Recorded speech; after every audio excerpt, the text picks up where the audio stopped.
Customization, transparency, profit. The HedgeBetter sports betting platform is a revolutionary concept that creates a competitive advantage for every party involved in the sports betting process. We are putting the odds in your hands, cutting out the middleman, and empowering a future generation of sports bettors. Look for the HedgeBetter sports betting platform coming in 2023.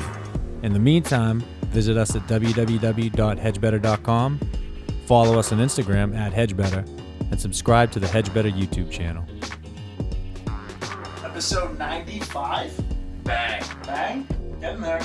Welcome to Steele Nazz, brought to you by HedgeBetter. From our headquarters in Braintree, Massachusetts. Big show tonight. Me and Showtime took the guest under our wing. Nesson's backup pinch hitter for Dave O'Brien. Mike Monaco, also featured on ESPN. Done some Little League World Series talk. He's a South Shore guy, so we got all into that. Great stuff. What do you think, Showtime? He's right here. It was unreal. He talked about his experiences with Jerry Remy and just the legend A-Rod, so it's good stories. Great stuff afterwards. We recapped the Patriots' tough loss to the Baltimore Ravens. Lamar Jackson went off. Mac Jones is in a pretzel. Just tough. Week 2 review. Week 3 picks. Aaron Judge breaks the 61. Great stuff. That's the 61. Recap the Sharon softball tournament a little bit. Things got heated. Is it champion? I don't see the trophy or anything. James here. Fuck. Trophy. The trophy. That's such a trophy's whip. in the whole second half for anyone who wants to see that porn. Yeah. Respectfully. Anyone who's into that trophy porn. And here is Mike Monaco. Trophy porn, that's anyone.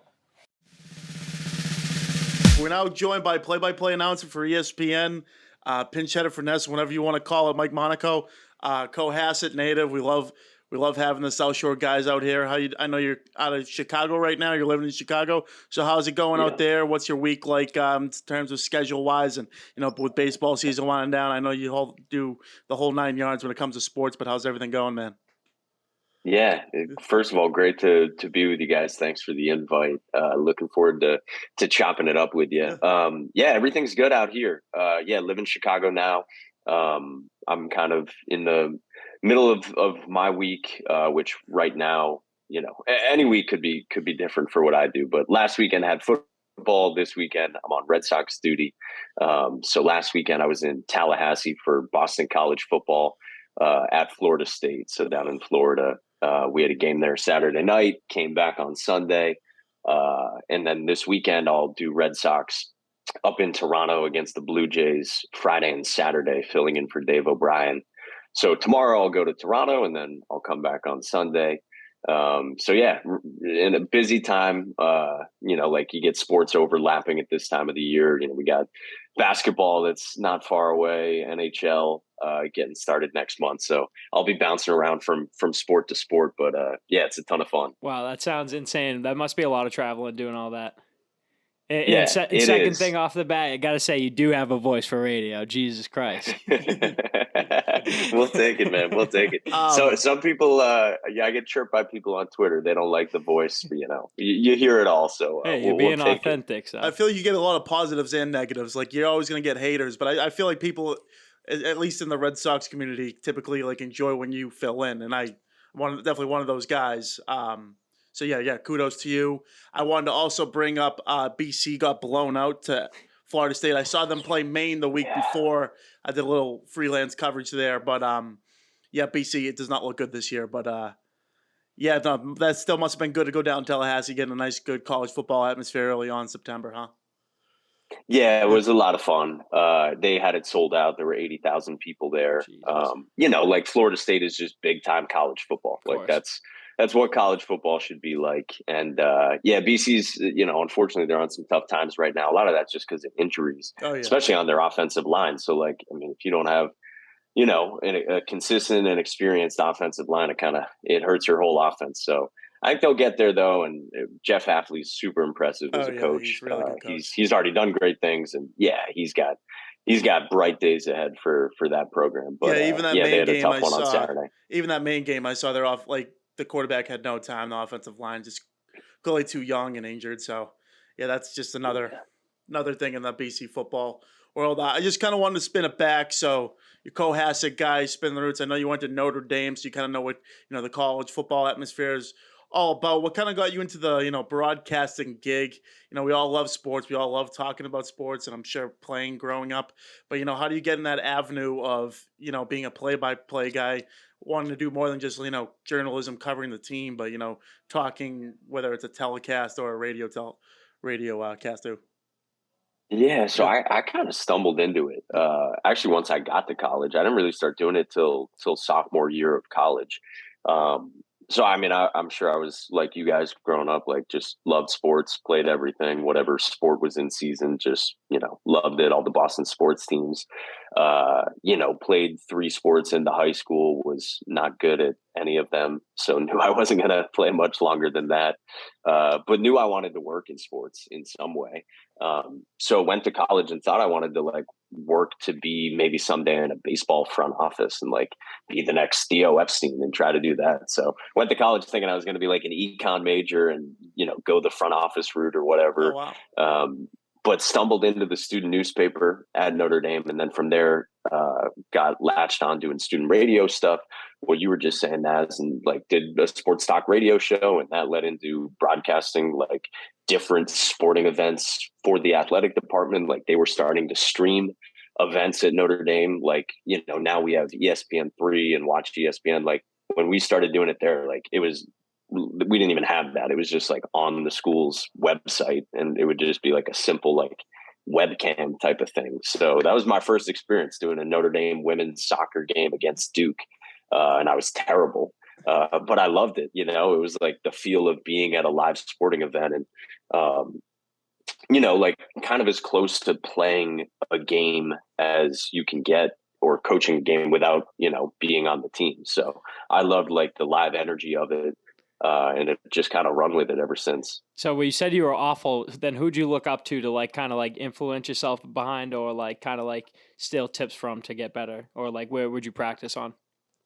Yeah, ton of people, Craig. And I still do it. So I'm trying to get better right now. I mean, at everything, but in particular, I've got the NHL season coming up for ESPN, and I know I need to get better as a hockey announcer. So I'm watching film of the guys who I think are the best NHL announcers and taking notes on them and being oh, what can I steal? Little phrases they use or how they pace things or, when they try to tell a story, that sort of stuff. I remember seeing Doc Emmerich. He just had I want to say 50 verbs of action words going down. He would just continuously use them just during a playoff game. I'm sure he did it for all those years, but this is one tidbit there of those guys are just another level because I think hockey, it just going back and forth, it never stops until you hear a whistle. So it must be so tough to do a play-by-play with that sport.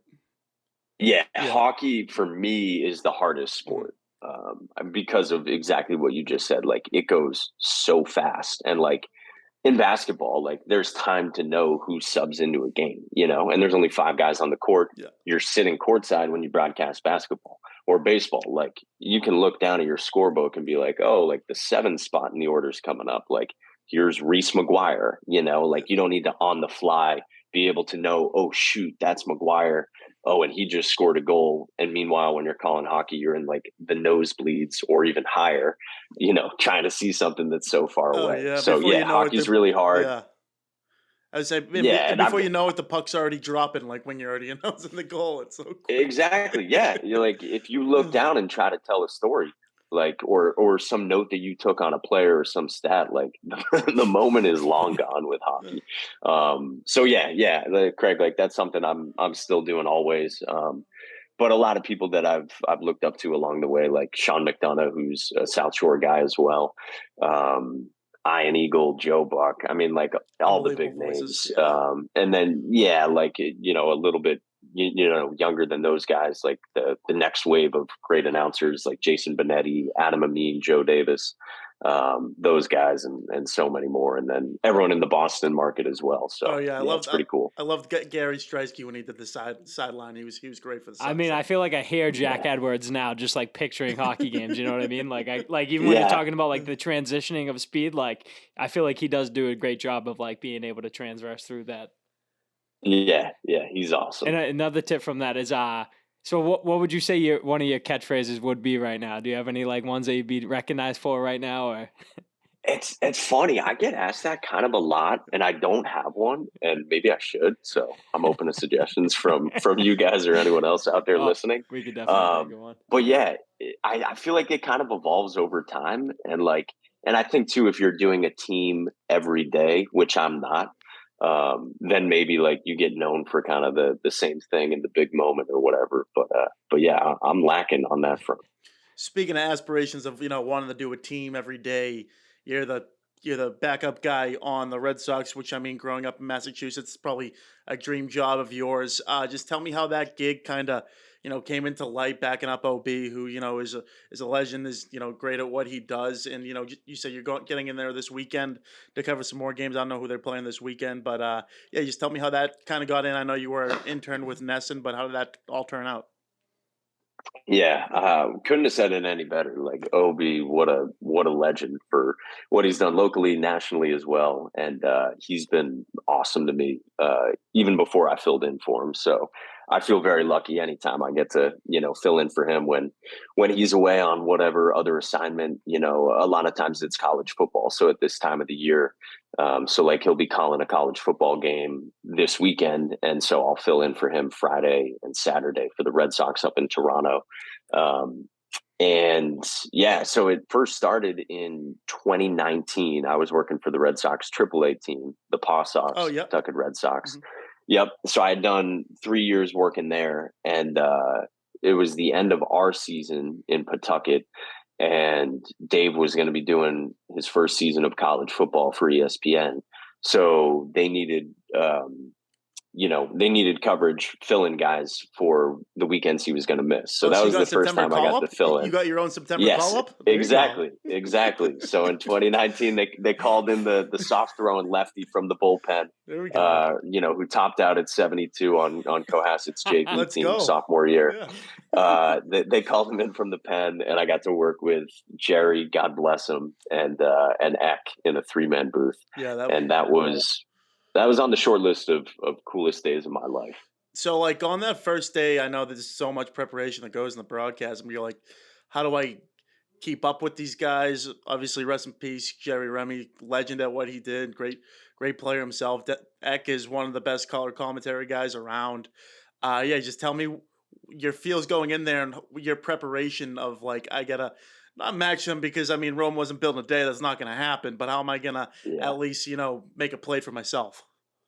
Yeah, it's a great question. Yeah. And I spent a lot of time thinking about that going into it. Like, what do I bring to this? Or like, what do I, how do I fit in with these guys? Yeah. Like, I do not belong here. Like the first game I did, Tom Werner and Sam Kennedy, they came into the booth as well and joined us. So it was Eck, Jerry, Tom Werner, Sam Kennedy, and me. Wow. And I even said on the air at that point, I was like, one of these things is not like the other. But in terms of like my mindset going into it, I prepared like, over the top way too much. And I knew that going in. Like I knew I wasn't going to use all the info I had.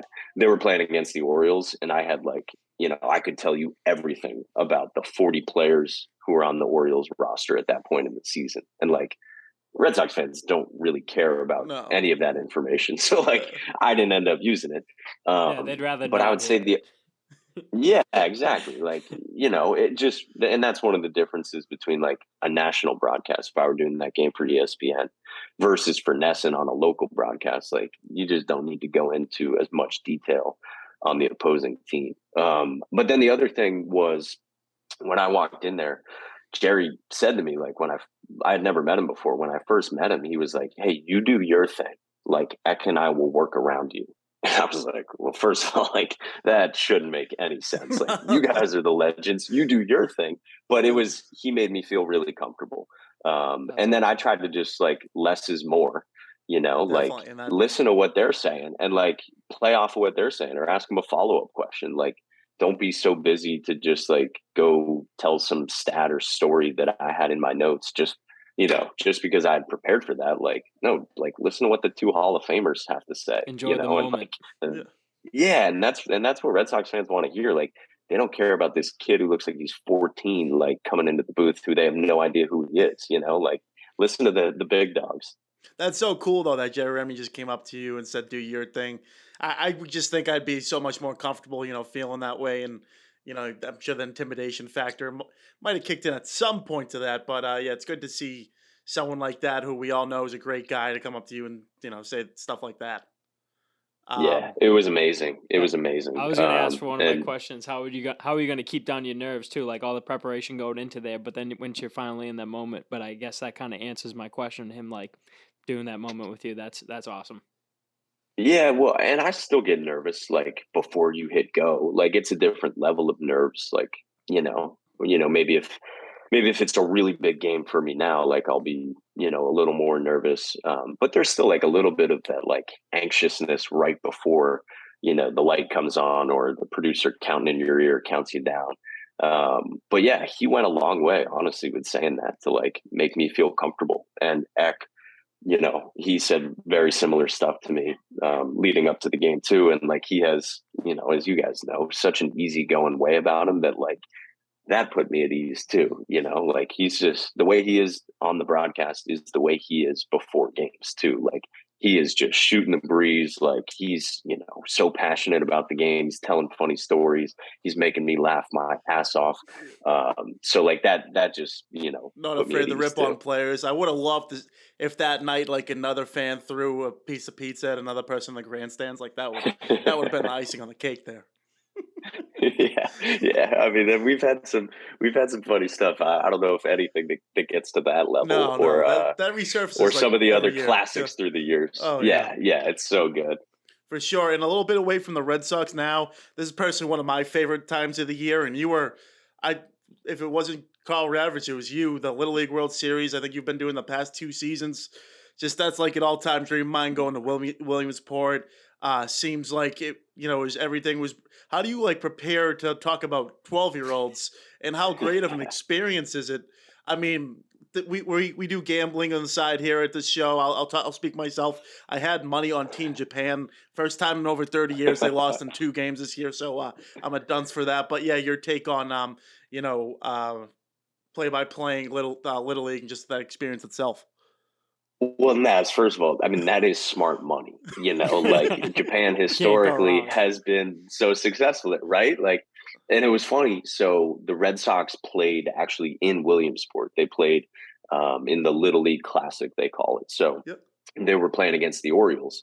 And Xander Bogaerts joined us for one of the games we were doing, one of the Little League games.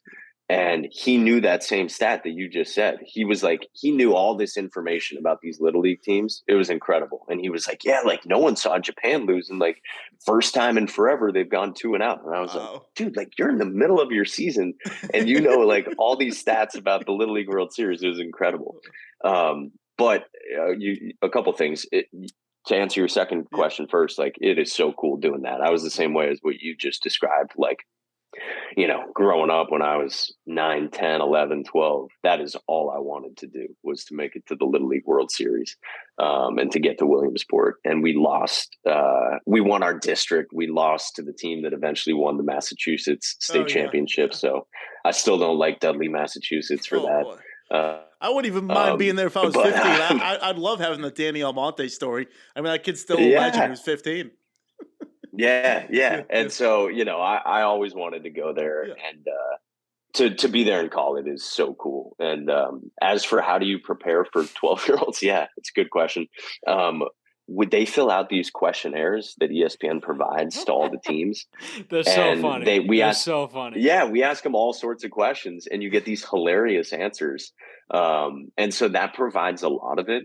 And then you get to know them over the course of the week. So like my first year there, we had this pitcher, Gavin Weir, this kid from South Dakota, who like basically never gave up a hit. Like as long as he wasn't going to hit the pitch limits, he was going to throw a no hitter. And so like, as the story starts to unfold there, we, get to talk to him before games and stuff. And like, you get a sense for who he is. And like, he's a pretty quiet kid, but like, the kid's nasty. And then he tells us some stories of like meeting the big leaguers when they came in for that Little League Classic I was mentioning. Like he's talking to Angels pitchers and they're FaceTiming like other players to be like, yo, I'm with that kid from South Dakota who's sick. So then you just get these like stories that you want to tell, and you hopefully bring these kids to life a little bit, and you get to tell their story in what's such a cool moment for them, even when they look back on it when they're old. You get to go down the hill at all? You ride that cardboard? Yeah, I did it my first year. I went down successfully. There's also footage of me not going down successfully, like just a total like false start, didn't go anywhere. And Alex Cora went down this year too, and he had a false start, and I saw him right after. Someone took out like a kid. I saw it might have been the Orioles manager. Yeah, you can get going pretty fast down that hill, especially if there's some rain. Our other co-host who's not here, Magic Mike, would kill me if I didn't ask. Concessions there? Any good? I don't know, burgers. What do they got there? What are we messing with at Williamsport? I'll crush chicken fingers at any time. A large number of them. So I keep it simple with the chicken fingers as far as food goes. Dessert wise, I lean Italian ice, like over ice cream. Wow. Very good. That. Like just just classic Italian ice there. What flavor? We got some funnel cakes delivered. Shoot, man, I'll go anything. But like cotton candy, blue flavored, like I'll go anything with Italian ice. And then we've had some food delivered that like parents of certain teams have cooked. So we got like Panamanian food this year, which was really good. Last year there was a team from Louisiana, and they cooked us some like Louisiana like bayou type stuff. Yeah, so we eat well when we're there. And like literally during the game we eat well. Now Panama was that team, right, with the good story, like only a couple of the parents from back home could like watch the game. Nicaragua. Oh, Nicaragua. Okay, I'm mixing it up. Yeah. They had one parent there because of like visa and travel issues. Yeah. So they literally, of the 13, I think it was 13 kids on their team, only one parent could be there. And all these people of Nicaraguan descent who live in the United States, they saw that on TV, like at our first game or whatever, or they had heard about it in advance, and they were like, no, we're going to drive to these games. Like, we don't know who these players are. They hopped on flights in a lot of cases, and they were like, we're just going to support Team Nicaragua. And it was so cool. Awesome. And they had a good run while they were there. Was that the team that beat Japan? It might have been. I know Canada. It was. Wow. It was in an 11-inning game. It was crazy. Wow, it was an 11-inning game. And Canada, it was 0-0 going to the sixth. I remember I was wating it at the gym. Humble brag, I was at the gym. And then all of a sudden it goes, it's 6-0. You're jacked. No big deal. Lose to Canada? You'd be kidding me. That's so funny. Yeah, Canada was nasty out of the gates too. So back on the ESPN stuff. So it's all different sports. Have you covered Sunday Night Baseball? Because I feel like you had a little. Was that you were with Alex Rodriguez one time? Did you learn anything from him, or did he say anything worth mentioning? Yeah. I've done some Major League Baseball for ESPN the last couple years. Okay. And this summer worked with A-Rod in a game in July. It wasn't Sunday Night Baseball, but it was Braves Cardinals. Okay. And working with A-Rod was really cool. Another situation where you're a little nervous walking into it. You're like, the guy's a little more famous than me, right? So no, we had a great time, and he couldn't have been nicer at all. He was so nice, similar to kind of what I was saying about Jerry and Ack. Like, he went out of his way to, get to know me, knew my backstory. We prepared a lot together, kind of comparing notes the night before, the day of the game, hanging around the batting cages, talking to some players, talking to the managers. And I felt like we went into it with like a pretty good sense of kind of where both of our heads were at for the game. And yeah, we had a great time. We got a pretty good game too. That was a lot of fun. So in terms of the preparation, like what goes into that, like what maybe if you can think of like a question or two that you would ask a player, like just say if the Yankees were playing tonight and Aaron Judge is looking for his 61st home run after the 9th straight game, like what are you thinking about, finding out notes prior to the game to talk about? Not to put you on the spot, but No, it's a good question. And it's cool, kind of like a peek behind the curtain. In a case like that, I would probably avoid talking to him specifically, just because I feel like I don't want to like, put any more pressure on a guy in any situation Yeah. when I'm asking questions, but I would probably hit up his teammates or, his coaches, his manager, whatever, and be like, hey, like what's the craziest story that you've seen from, all the buzz surrounding him? Like, what's the craziest thing you've seen at the ballpark? Or, like another example, Tristan Casas, gets called up. He's playing for the Red Sox. Like the first time I was covering him in Baltimore, like I just went up, introduced myself in the clubhouse, and like I asked him about his pregame routines because those had drawn a little attention. Like he was like sunbathing in the outfield, so I asked him about something else. But like like hey, like what's your pregame routine like? Like I had heard that he does these like one-handed drills that are a little unique. So then we just got into a discussion of that. So yeah, there's a lot of prep that goes into it, like, researching bios and stats and that sort of thing, but also like the conversations that you have with the players themselves, the coaches, at whatever level it is, whatever sport. And, the interesting stuff, the informative stuff, you hopefully pick and choose the right things to kind of share on a broadcast.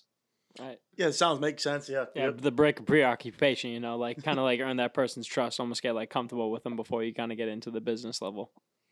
Yeah, and the way I always explain it, that's a great point. Like, if I'm going to go talk to like the public, or like if I'm going to go broadcast a game for 3.5 hours, like like I owe it to like that person and that person's family to like know their story and like research them. Like if I'm going to talk about like some starting pitcher who's going to be on the mound for 3 hours, like, I should be really prepared to like know what their deal is and like what's going on with them and what they've been working on, like instead of just out there like saying some nonsense or like speculating or that sort of thing.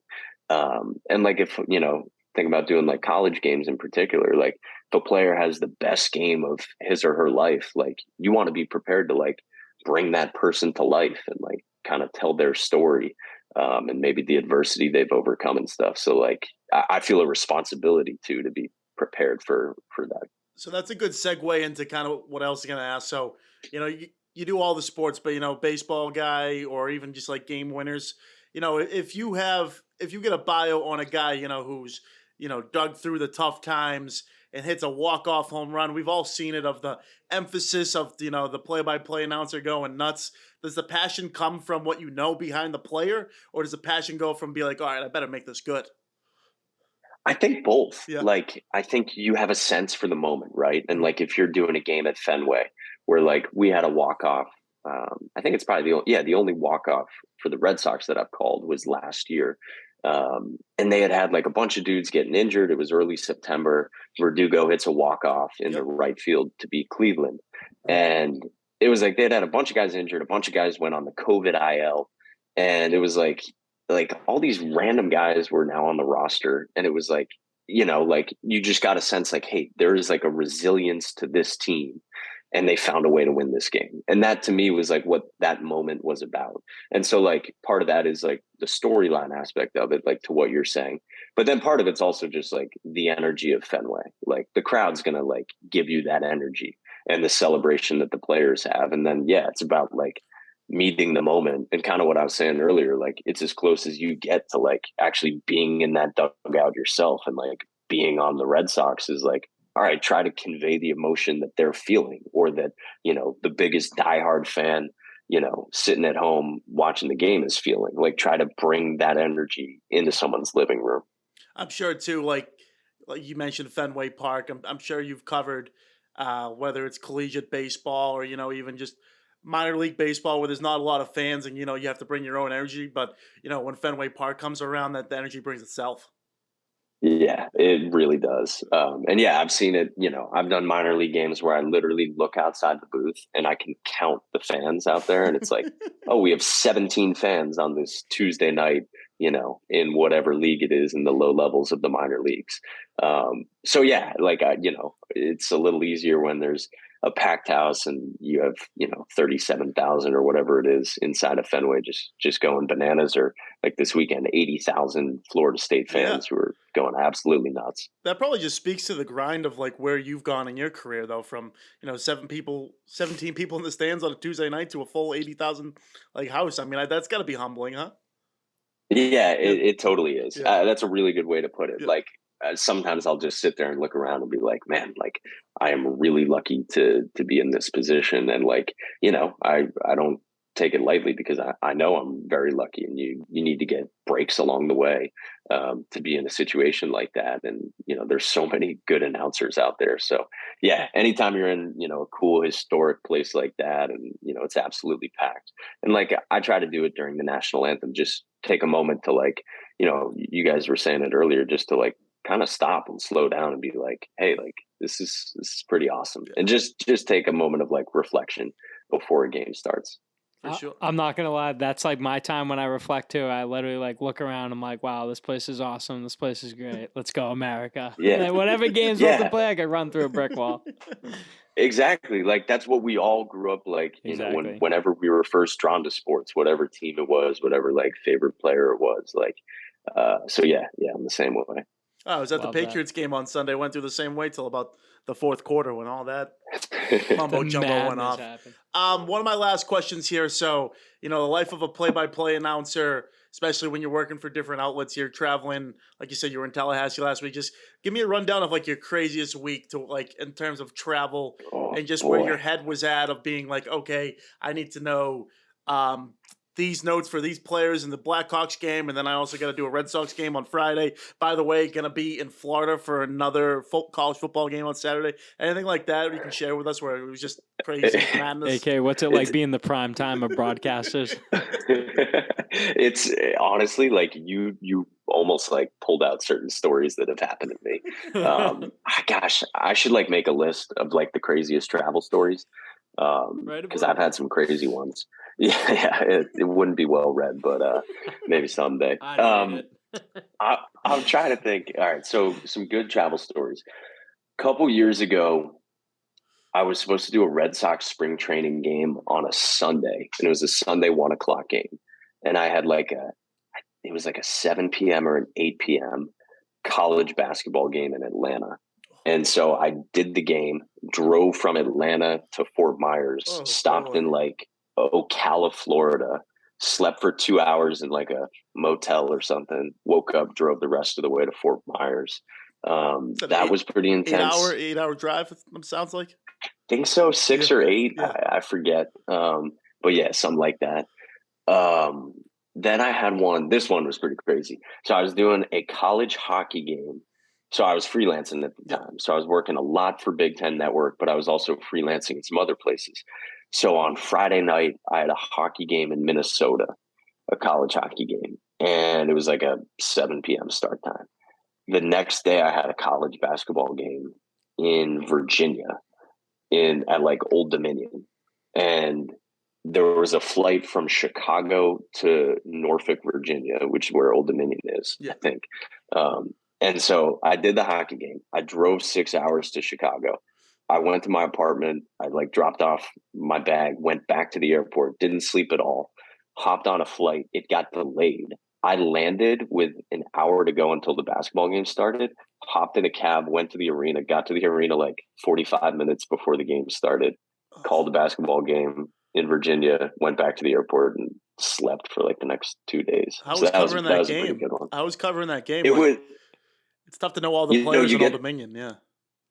Yeah, so like luckily I was in a position where I kind of got that prep work done in advance. So like once the game started, like I knew what I needed to know. It's honestly just like hopefully you're like mentally clear-headed enough and not feeling like you're drunk, like broadcasting a game because you're on so little sleep. But the adrenaline of that really helped. So like the Old Dominion crowd was sick. So that like, you kind of feed off of that and that kind of brings the energy for you. Yeah, I've had some crazy travel stories. I could keep going. That's awesome. I got one more question here. So you're full time with ESPN with doing a little bit of Nesson. Is the final goal to like set yourself with one team, or are you just trying to take this as far as you can to wherever you can go? Like, do you have an ultimate goal out there? I really don't, and I get asked that a lot too. I really don't. Like, I was that kid growing up that, like I was saying, like I loved whatever sport was in season. So, like, if you had asked me my favorite sport as a kid, depending what time of the year it was, I would have given you a different answer. And I'm kind of still that way. Yeah. So yeah, I mean, certainly if a great team opportunity came along in whatever pro sports league it is, I'd be really excited to do that. In the right situation. But I also love the variety that I have, at ESPN, getting to do hockey and little league baseball and, college baseball and basketball and football, whatever else it is. It's pretty fun. It keeps it fresh. And you get to meet a lot of really cool that's people. definitely going to help out for like future opportunities, just staying versatile. I mean, just remember an old coach once back in the day, he tried to get me on the mound as I was playing middle infield. He's like, one day you're only going to be able, one team's only going to let you do one of these things. So you got to play as many positions as you can. And that, I was like, wow, you could actually like put that into any kind of work field or anything in your whole life. Which, I mean, to your point, I think you totally can. Yeah. Yeah. No, I think you totally can. And like when I was starting to do this in college, people said like, don't say no to an opportunity. So like people would be like, oh, have you ever broadcast this sport before? And I'd be like, oh yeah, like definitely. And then I'm like, field hockey, crap, let's go. I gotta. Well, that was a tough one for me. Like I didn't know anything about field hockey. Volleyball was tough. We didn't have like a volleyball team in high school, so I hadn't been around it or like had friends who played it in high school. Fencing I did in college, so like I didn't know much about that. yeah, right. There's 3 different weapons. I know that much. So I think it's absolutely the case. Like making yourself more versatile. Out of all those like sports, what would you say is like your favorite outside of like obviously the traditional? Like what was your favorite to cover? What's really fun? Oh, I would say two sports. Volleyball is so cool. Like those athletes are insane. Like they are so tall, they jump so high, and the game is so fast paced. I didn't know, like I was saying, I didn't know anything about volleyball. That is really fun. And I would say softball too. It's it's a shorter game. It's 7 innings at the collegiate level, and it's so fast. It's kind of like the Little League World Series where like you get a ground ball hit in softball and it's a bang bang play. Oh, yeah. Like even like a routine ground ball is a bang bang play every time. Those lefties that just hit ground balls who are just like Speedy Gonzalez, like slap hitters. Oh, it's nuts. I couldn't dream of running that fast. No. Yeah. So Adam used to be a volleyball guy, though. Yeah, you don't have to be tall. Cool. There's some ex-players, some versatile people. We were one and done, middle school. Central Middle School, shout out. Yeah. Mike, really appreciate you coming on, man. Best of luck with everything, and we'll be sure watching big series in Toronto this weekend, maybe for Toronto, not for the Red Sox. For Mike Monaco, though. Yeah. It'll be a big one. yeah. It'll be a lot of fun. No, thanks, boys, for the invite. I really appreciate it. And I got one last thing for you. You know what? It could be a catchphrase. Just because you used it on the first time you broadcasted with Legends, with one of these things is not like the other. Just throwing it out there. Just throwing it out there. I love it. Right? Let's get some more. Get some more recommendations from the listeners. We need people chiming in on that. We'll post that on our story. Clearly, I need some help. We'll get a questionnaire going. And next BC game, say hi to Zay Flowers. We had him on a couple weeks ago. Zay Flowers is our guy. Yeah. So I was just talking to him last week. Yeah. What a great guy. Yeah. Tell him you were on Steele Nazz. Yeah, we went in his apartment. We met his dog. It was a good time. It was our first road game. It was a good one. Mike, the road show, baby. It's coming up when you hit 100 again. Absolutely. Gotta do it. Yeah, Mike, really appreciate you coming on, man. Thanks a lot. Yeah, my pleasure, guys. Thanks. Thanks, Mike. Have a good night. 2022 is here. Do you have your resolution? Here's an idea. Make your way down to Slight Edge Fitness and Performance located in Braintree, Mass. Owned and operated by Coach Craig Kelly, you can be assured you are getting the best training around. Whether looking to improve your health or gain a slight edge on your competition, this is the gym for you. Group fitness classes as well as personalized one-on-one training are both available. Make sure to visit slightedgefit.com as well as follow them on Instagram at slightedgefitness and set up a consultation today. It's time to get fit, so let it rip. And we're back. That was in essence Mike Monaco, also featured on ESPN, full-time guy. Me and Showtime let it rip there. These two weren't here the other night. I just think tremendous interview, just seeing a kid from Cohasset, go all that way. We talked about the Little League World Series. I brought up my Japan loss, and he was like a little tidbit. If you didn't, you'll hear the interview. But he was just like, yeah, we were talking to Xander Bogaerts the next day after they lost. I'm like, he brought up that same stat too. I'm like, I smoked. Damn. Smoked? Oh, yeah, Tough scene. stuff. Did you ask him what happened in Japan this year? Like, Well, for the first time in 31 years, they lost the first 2 games. Did he give you reasons? No, they just. I already know they weren't ready. They weren't ready for the moment. Yeah, They you weren't ready hate for- to see it too. they weren't ready for the moment. Fucking kids. You know. Yeah, no, we talked about Red Sox a little bit. Overall, great interview. I kind of wanted to hear more about his background, and that was great to hear. Showtime was prime time the other night. Anything to say? He's behind the camera. No days off. What a guy! Great voice, made for radio. Made for radio. That indeed. His stories about Jerry Remy were awesome. Good stuff to hear. That's awesome. Yep. That's unreal. There is nothing better than a good radio voice. Yeah. Like the dude who did the Kings of Combat fucking. I don't even know. He didn't do ours, but he did the pro fights, and me and Showtime drove him somewhere. His voice was the sexiest thing ever. We were like, can you just say that for us? Yeah, can you just your keep announcer speaking? voice? Can you just keep speaking? Now coming to the bedroom. He was great. Shout out that guy. Moving on now. So great interview there. Another top notch there. The Patriots suffered their second loss of the season, dropped a 1-2 against losing at 37-26 to the Baltimore Ravens. Mac Jones gets hurt in the closing minutes. I was at the game firsthand, and I just got to say, it was as advertised. But you know what? They had an opportunity to win the game, which kind of hurts even more.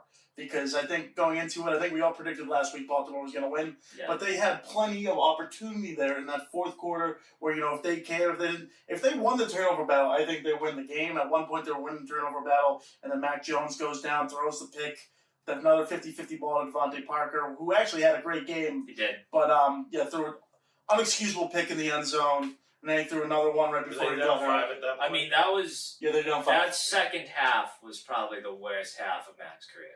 I just think the fourth quarter in particular, I'm just saying, yeah. However you let him put it, yeah. But exactly, the end of that game, I mean, it was like it just crumbled bad. And you know what? Obviously, the injury happened. I like what they're doing in the running game wise too. They're not really fully invested on Damian Harris. Mondre Stevenson. This happens like every 3 years. They have you see Sony Michel, you see like Shane Vereen, you see all these backs coming in and just leaving. Damian Harris will be somewhere else when his contract, expires, and Stevenson's going to end up being the guy. But, what a great tandem they have in the running game. Devontae Parker finally showed out 5 receptions for 156 yards. And you know what I saw, too, what you saw on the radio all week, was Kendrick Bourne, still another, I think he was like 25% snaps, and Lil Jordan Humphrey, 0 catches, 0 receptions, 0 targets, plays 83% of the snaps. Like, what are we doing here, Bill? Blocking, I guess. What are we Blocking, doing? that's it. Blocking for what? 26 points and an out? He's wasting the last valuable years of his career. Still benching people, still being a hard ass. Bourne had a pretty good game, too, though. He had 4 catches, 60 yards, Bourne. Yeah. He had 5 targets, 4 catches on like 12 plays. Like, how ridiculous is that? Dumb. Just dumb. It's not good. On the other end, It's not good. Lamar Jackson did what he does best.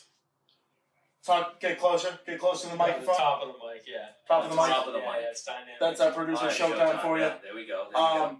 So Lamar Jackson balled out. He bet on himself this year in another, he didn't exactly play like his best game, but when it came down to it, when it came down in the fourth quarter, he made plays on his feet. 11 carries, 107 yards on the ground, 4 touchdown passes. Mark Andrews, who's my fantasy guru guy, wasn't cheering for him when I was in the stands. By the way, great food, great spread out there in Gillette Stadium. Great stuff.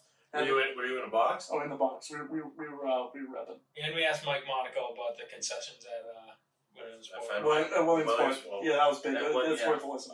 Fuck It's worth yeah. Okay. That is. I can't wait for that. I was just like, oh, Magic's gonna kill me if I don't ask this, because I know they have some crazy shit there. That's fucking right. Yeah, back on the Patriots, and now Mac Jones gets hurt. They're still in limbo. They're being, the way the Patriots are, the way Bill Belichick is. Day by day. We're not going to know. He's a high ankle sprain, and he's still not counting himself out of Sunday.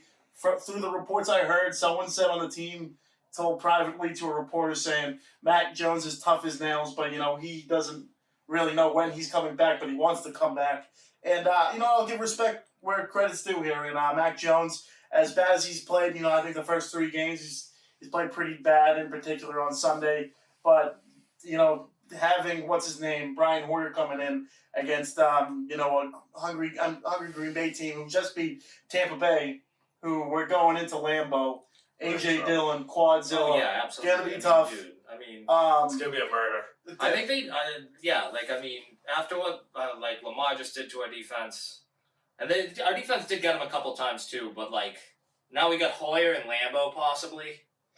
Yuck.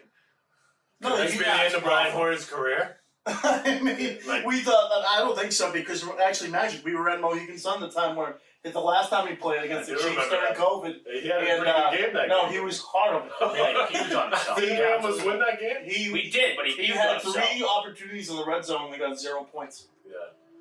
You're not going to win the games in the NFL doing that way. I cannot believe it is the year 2022, and I might watch Brian Hoyer start for the Pats. Yeah, and the thing. What do you mean you might? You are.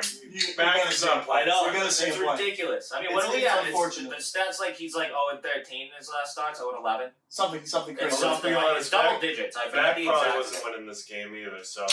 They'd be more competitive, and you also. Yeah, you could watch it. If you also want to take the glass half I'll full. watch a burner. The glass half full summary is Mac Jones hasn't played well this season. How much worse can Brian Hoyer do? But you know what? He could do worse. Zappy zone. Let's go. I wish. I'm hoping a torn ACL right out of the gate. Brian Hoyer. Yeah, Brian Hoyer. His career. Out of my Who's face. next on the draft on the depth Bailey chart? Zappi. Joey Zappi. Joey Zappi's brother. He's Legit brother. Legit brother. Shout out Zappi. Western Kentucky prodigy. Oh hell yeah! So the Pats are going in as 10.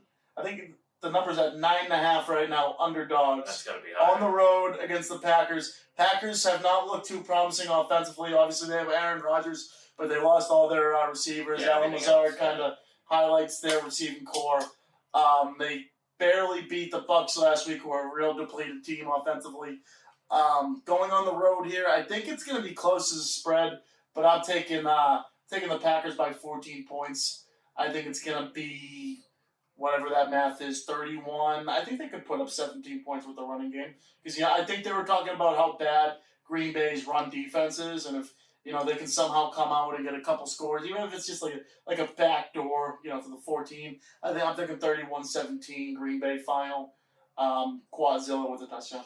Taking a team that just beat Tom Brady to not beat a team with Brian Hoyer goes against everything I believe in. So Packers by a Billy. Yeah. I don't know. Tom Brady 3 touchdowns in 3 games. Yeah, hey, 45. He should be long gone. Possibly getting divorced. Yeah, he should be long gone. You can't, whatever. But I do not. Their run defense has been spotty, but overall, and in this game, the fact that they won't have to worry about the passing game really, they can focus in on stopping the run. I don't know. I don't feel good about the Pats at all this week. I think Packers cover. Packers cover? Yeah. Packers definitely cover. What do you got for a score? So you'd be 27-10. Actually, intern Andrew texted me today.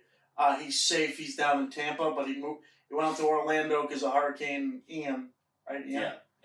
So he was ruled safe. Good.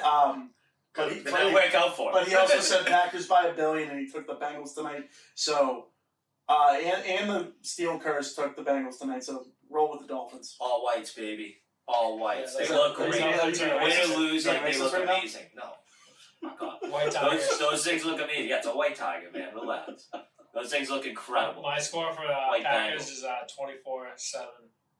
Obviously, Green Bay. Why? Obviously. They're gonna get rolled. Brian Hoyer, come on. Yeah, fuck off. I just remember we figure it out. were in Nashville for the Pats game, and as soon as they put in Brian Hoyer because the game was out of reach, we just went to the hockey talk. Yeah, I that's I'm done.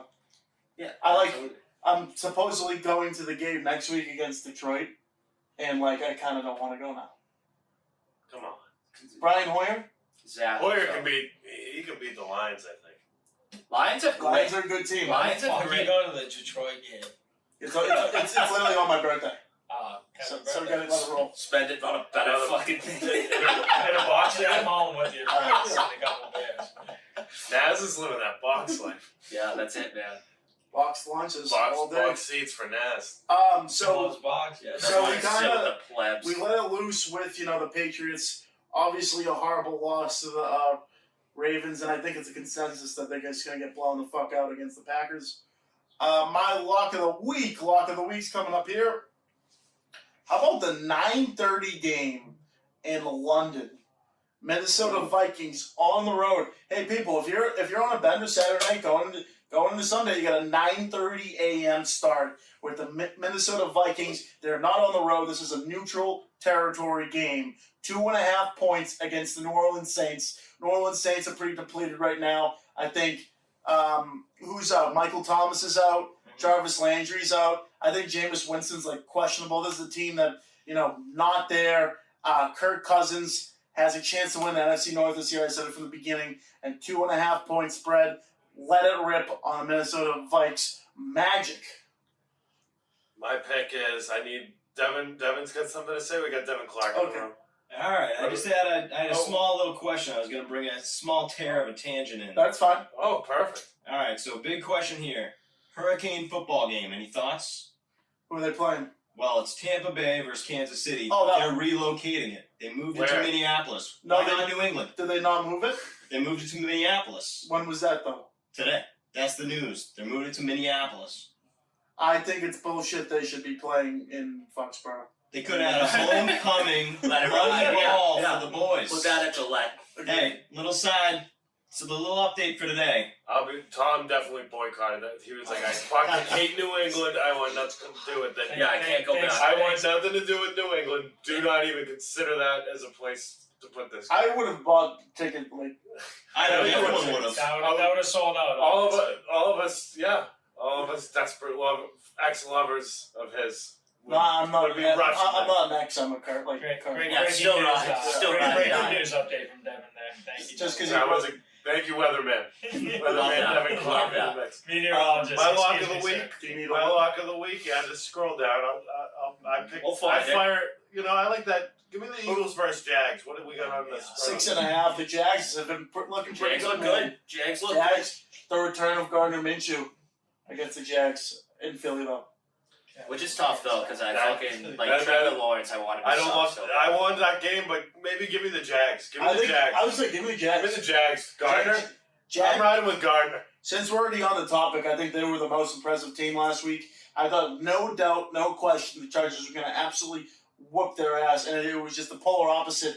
And that 24-0 win over the Indy the week before, that's no longer No, a they fluke. look real. No Yeah, longer they a look fluke. real. Looks like the real deal. Trevor Lawrence, and then they have Doug Peterson, who's the head coach. I think the Jaguars are a team that could make the playoffs, considering how bad their Shitty division division. is. Shitty Shitty division. Yeah. division equals good Why points. is Gardner starting this week? Gardner's the backup on Philly. He'll just be there. So he'll be there. That's- He's on Philly. He's gonna be He's on yeah, Philly. he's gonna on be Philly. there and he's gonna look great. Was Gardner ever on Jacksonville? He was. Yeah, that's what all we get. That's what all I got a lock of the week. I'm kind of riding with this team. They've been doing well for me, even though I messed up. Thought they played with Geno Smith. I got the Jets this week. gross. Jets over the Steelers. Jets over the Steelers. 3.5. You got a 3.5 spread. There you go. Plus 3.5. Taking it. Oh, taking the game. Flacco. Let's go. Flacco's the quarterback. No, it's Wilson this week. I think Oh. he's back. Oh, Pittsburgh. Yeah, that's what I said. Yeah. Well, nobody knows who the quarterback's going to be on this team, but we got to look at the big Buckeye, Garrett Wilson, and then Brees Hall. They're putting up teams. Watch your bench this week. They're going to go off. Ooh, Oh. nice little fantasy. Who's this football. guy? Who's this guy in the Watch out. We let Showtime brought in a ringer today, and he's looking for a spot at the party. Ready He'll to put me go. out of a job, brother. I like it. Great Work stuff a little there. harder here. Steele, who do you got? I got Kyler Murray and the Cardinals taking down the Panthers. What a shit game that is, huh? Exactly, but fuck them. No Christian McCaffrey. You can still get plus 1.5 for the Cardinals. Christian McCaffrey hasn't practiced yet this week. I think they're gonna win handedly. He's on my fantasy team. That would not be good. Well, that sucks for you. We love it. Day by day. We love a handedly win. Yeah, Cardinals think they got it. Think they're gonna give Baker hell. I mean, if Christian McCaffrey ain't back there, they're not gonna worry about him.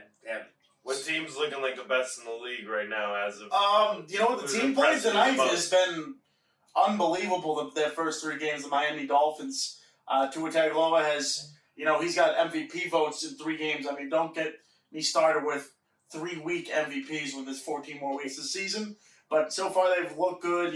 Wide receiver duo of Jalen Waddle and Tyreek Hill. Great stuff to see. Taking down the Bills despite, their depleted defense with injuries.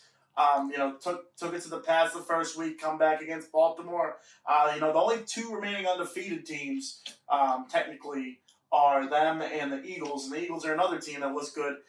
Still, any teams that impress you because they kind of went off about Jacksonville? Well, it's still it's probably been the best month in the past 20 years in the NFL for Bama quarterbacks.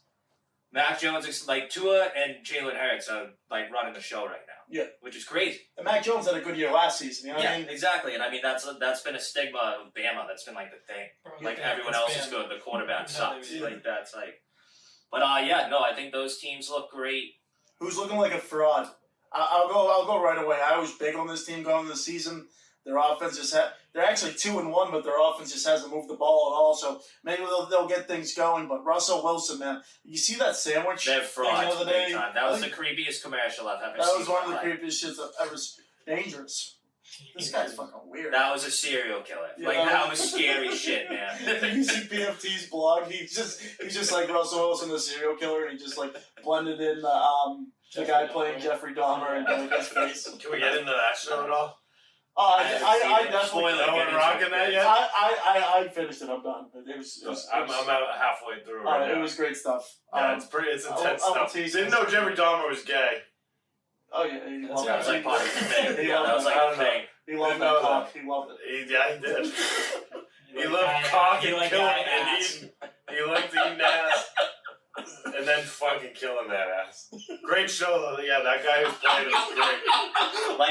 Also a quick shout out here is with the NHL preseason starting. First goal of the preseason, Ryan Shea. Nice. Steele Nazz. Dallas Stars. Yeah. Texas Stars. Dallas, hopefully he's on Dallas. That's who he scored for. Yeah, that's what I'm saying. He played Texas Stars as their HL team, so hopefully he gets the call this year. We're all rooting for you, but great to see you out there. Bruins so far. We'll get a little bit more talking as the week, goes, but we're almost there. October's right around the corner. Basketball season's back. Let's go, boys. All right, Steele, we're gonna hand the phone to you. Big time milestone last night for your New York Yankee, soon to be Boston Red Sox, Aaron Judge, 61st home run. What do you think? So first off, I'm not worried about that because I'm still worried about this year. Sorry, I know you're out of baseball, but it was incredible. Yankee Ty Maris, I never thought I'd see it in my life, honestly. And the Yankees are also kind of back as a team. Yeah, they're playing off their ball. Not just they crumbled hard there for a month. They're probably gonna end up being the 2 spot, right? So they're gonna buy it. Yeah. So things look great, and absolute loser. That guy dive on the field, dude. What that hit his glove. If it hits your glove, you gotta catch it. And you missed it. And that guy next to him was being cordial to not try and bump that guy because he was oh, this guy has a chance to catch it. Which is nuts because that's a multi-million-dollar ball. That's when you get a box out and you. No, the next one when he breaks the record for 62, though, that ball is literally. Yeah. That's so. How many games are left? 6. Okay, yeah, he's getting it. He's getting. He better get it. It took him 9 games to hit the next one. He's getting it. How's Pujols? Did he do his thing yet? Oh, he hit 2 and 1 last week. He's already there. So he needs one more? No, he's good. He's good. And it was unreal with him, too, because, all of them were moonshots for Pujols. They were, throwback, just, bombs. Yeah, the juice and balls, and everyone's on roids right now. It's a great era. We're back. Yeah, we're legit back. If I was Pujols, he hit 21 home runs at the age of 42.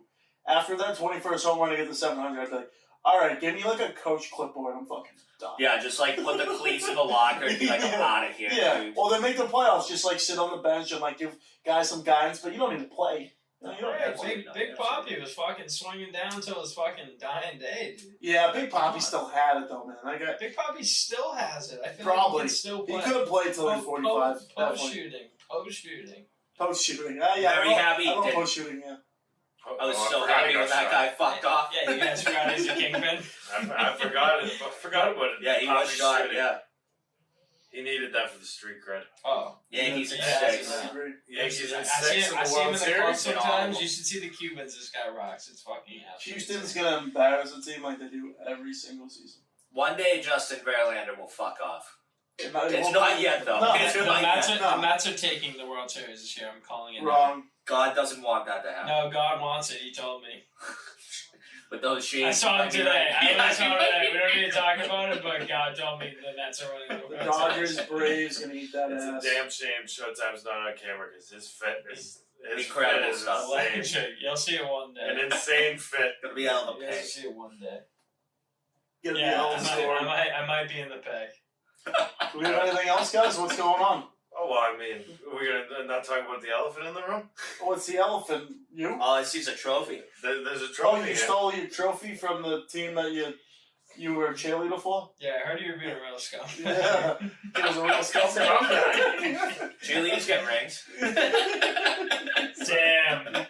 Damn. I'm shocked that's what I'm being called here. Wow. Is that really the Talking take? Talking shit. Is that really the take? Talking That's shit, the take? Malky. Talking I shit, saw a Malky. game manager. I see a guy who was best dressed as a turdy. Weren't stressed. That's just not true. I had numerous people CSI. say You, best left, dressed. you left your glasses there. Those glasses were shit. Are they gone? They're gone. I saw them. I didn't I pick gotta them get a up. new pair. Some guy at Fax Those are has some $10 shades, glasses. though. Yeah. At least the fedora didn't get lost because that is an expensive fedora. You almost lost the keys to the bathroom. Me and Anton had to find those. You know, MVP of the day, Matt Forbes. Let's give him a little round of applause while we can. Really? Yeah, What did he do that was so good? he saved your life. He helped clean. And then hey, Rags. We went to Rags after, had a night. It was Hey, a good Rags. time. Hey, Rex. Hey, Rags. Hey, Rags. I said that 100,000 times that day. Screaming. You know what? Great day, though. Everyone hates the Malachi's team. We're a powerhouse. No, I'm a big fan of most of the kids on the team. You're not even on the team. You didn't play 1 second. You don't deserve any of that trophy. It's bullshit. You embarrass yourself. You embarrass your team. You embarrass the podcast. I have no I keep shame. going. I think you No have a great embarrassment. day, and you have No- a trophy in your lap. Literally no embarrassment for anything I did. Anything I said or did that day. I'll live with it. I hit you over like a sack of potatoes, and I'll do it again. Yeah, and I walked away laughing at my bench, and my guys said, "Good work, you're in their heads." You literally Well, literally hit me in the What- face, was it and I a said I'm hook? gonna push you. What do we got? Was what it did a I hook hit you in or the push? face with? It was a double push. What did I hit you And in he the didn't face think with? I was gonna hit him, and he was fucking shook. Did I punch you? Walked back to his bench like a little bitch and sat down. Damn. Oh, Jackie Hughes was screaming at me. I don't even A little bitch doesn't walk back to the bench with Oh, a you did. joker. I had a joker ear to ear grin on my face. I knew what I was. Sounds like you you don't big even league, you dude. don't Sounds even like remember the game. It sounds like you I remember still in getting your punched, head. and I remember walking over laughing menacingly. And my He's team still was like, deep in your "Good head, stuff." dude. He's still deep in your head. I had never had I anyone think deep so in my too. head. For him to say, I Yeah, had no no, part of I- that. No You part of had that zero championship. part of that championship. I must have had a little part because I texted the The coach kids of on- the team The today. I kids said, "Where's on the your trophy?" team didn't even like you that day. Not true. I think 100% Not true. 100% true. At least 75% of the team did not like you. Should I call him right now? Should we get call-ins from some of the guys? I think I'm good. No, Unless you really want to I say. would- No, go for it. You won the shit. You know, as a Don't let champ, him bring He you down. didn't win. His team won. He did not win. I'm on the fucking team. You had 0 at bats. As a Call the former captain, Steele, call the as- captain of Malachy's right now. I guarantee he doesn't answer your phone call. I don't even know who that Check. is. I might call Richie McAllister. Who's the captain? Say that again. Who's the captain? Definitely not Magic. Magic's not even on the team. They only played Rich- this year because they were running I've out been of on the guys. team for 3 See, years. now, I've won multiple championships with these guys. Call him right now. See, now last year I FaceTime wasn't him. champion. Say, because am I played the MVP? Am I the MVP? He's proving my point. He's proving my point. He played an inning for us last year. That's Champion. why he's a champion. I don't. Oh yeah, you do have to play an inning. You have to play an inning. You didn't play 1 inning. You didn't even think about swinging a bat. I thought about it. No, you definitely didn't. I did. There were plenty of opportunities. I don't. Well, didn't all right, take all When right. we took Jack Free's team and bent them over and spanked them like If little you babies. had won the 22 game, to nothing. 22 to nothing. Yeah, that only- team won a Sunday league? Are you kidding me? Losers brag about the quarterfinals. I'm not bragging about nothing. We You did literally what just did. we walked Magic, in. drink up that trophy. I will next year. Right now. Right now. I will. right now. Right now, come on. Right this We're at week. Area Nazz we're at will do 30 it. I'm minutes. gonna do it. It's the end of- Let's it's the run. end of your- It's the end of your Malachi's fucking rant. Everyone else will see you next year. You know there's a target on your back. Target's on our back. He literally Carden isn't said even- coming. He's Carden literally said not coming. even on the team. He's literally not I'm even literally on the team. Congrats to everyone on Malachi's spot scoop.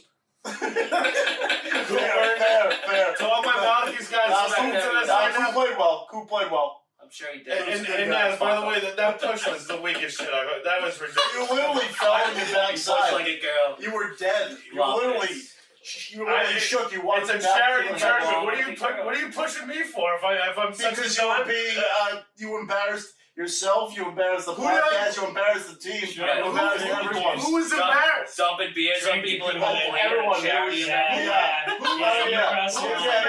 You crossed the line, man. Yeah, Drink you're your a beer. clown. Wait, what I do Showtime Send and us off. everything. Send us off, champ. Wait.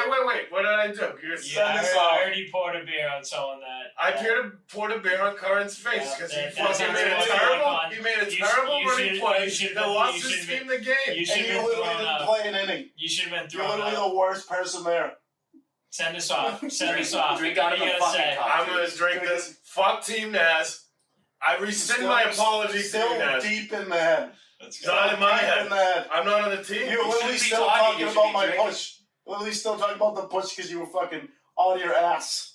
Don't you dare not finish that. Naz must have thought he was playing Yeah. football, like a tackle. A push on me is it didn't win you the shit. Crush the And beer. If you even push like that, you gotta You win. literally Yeah. didn't even play. You were a rodeo clown. We should have signed you up for the circus. You should have. Alright, boys. You shouldn't have let me get this thing. I'll tell you that much. I'm gonna. I don't drink. even know why you have it. I think everyone else deserves it but you. I'm gonna. You would embarrass I'm gonna have my night You with would it tonight. embarrass I'm yourself. gonna have my that night. night with it tonight. I'm gonna make sure everyone on the team gets around with it. I'm gonna have my fun with it tonight. Though, I'll tell you that. Tell you that for free. I'll tell you that. Yeah. I'll tell you that. If you Day want by this day. trophy, come and beat Malachi's next year. We're not going nowhere. This beer tastes delicious. Boo.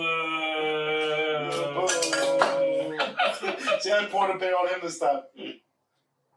Disgusting. That's what I expect from losers like Team Naz. Losers. You literally didn't even play. Alright. Nah, send us off. man. Yeah. All right, Get the that's fuck all out from of here. Steele and Go Nazz. Malachi. Not Magic. Didn't play a game. Embarrassed himself. We'll see you next week for another episode. This is episode 95. Mike, thanks for coming on. Yeah, thanks for coming, man. You can go now. We'll see you I'm next time. resigning from Steele and Naz. And no one gives I'm a out. shit. I'm out.